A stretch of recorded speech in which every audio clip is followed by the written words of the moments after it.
বিয়া বিয়া শব্দটো এটা সুকীয়া শব্দ, য'ত লুকাই থাকে দুজন ব্যক্তিৰ লগতে দুখন ঘৰৰ আৱেগ।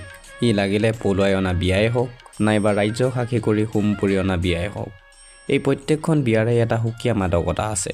বিয়াৰ সেই দিনটোত ছোৱালী আনিবগৈ সন্মুখীন হোৱা বিভিন্ন দুৰ্ঘটনাই এটা কথা বুজাই যায় যে আমি যিকোনো দুৰ্ঘটনাৰ সন্মুখীন হ'ব পৰাকৈ আমাৰ মাজত একতা আৰু ধৈৰ্য আছে। চিকুচাৰে কোৱাৰ দৰেই অৰ্জুনৰ সাৰথি আছিল কৃষ্ণ আৰু আমাৰ সাৰথি আছে ৰাজীৱ ছাৰ। সেই দিনটোৰ প্ৰতিটো পল আমি উদযাপন কৰাত অকণো ক্ৰুটি কৰা নাছিলোঁ।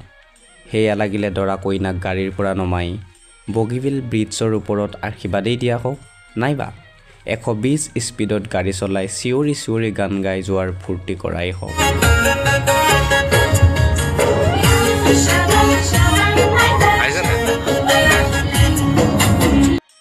এক দীঘলীয়া ৰাস্তা সুদূৰ লখিমপুৰৰ পৰা ডিব্ৰুগড়লৈকে কেনেকৈ সময়বোৰ গ'ল আমি গমেই নাপালোঁ। আৰু অৱশেষত আহি পালোঁ আমি দৰাৰ ঘৰৰ ওচৰত।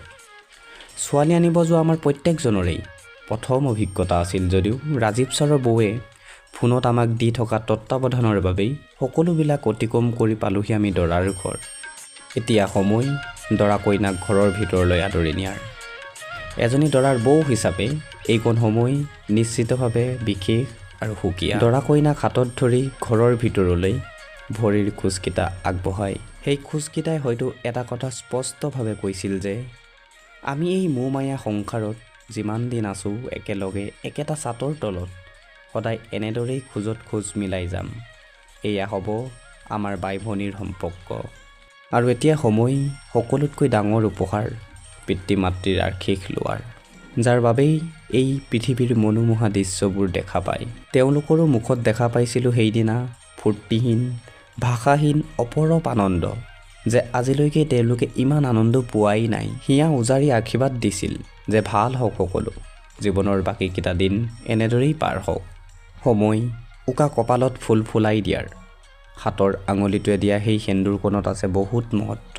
কাৰণ সেন্দুৰ কেৱল নহয় এটি ৰঙা ফুট, নহয় কেৱল বিবাহৰ প্ৰতীক চিহ্ন, ই হ'ব পুৰুষ নাৰী উভয়ৰে মংগলৰ প্ৰতীক, স্বামীৰ সুৰক্ষা কৱচ।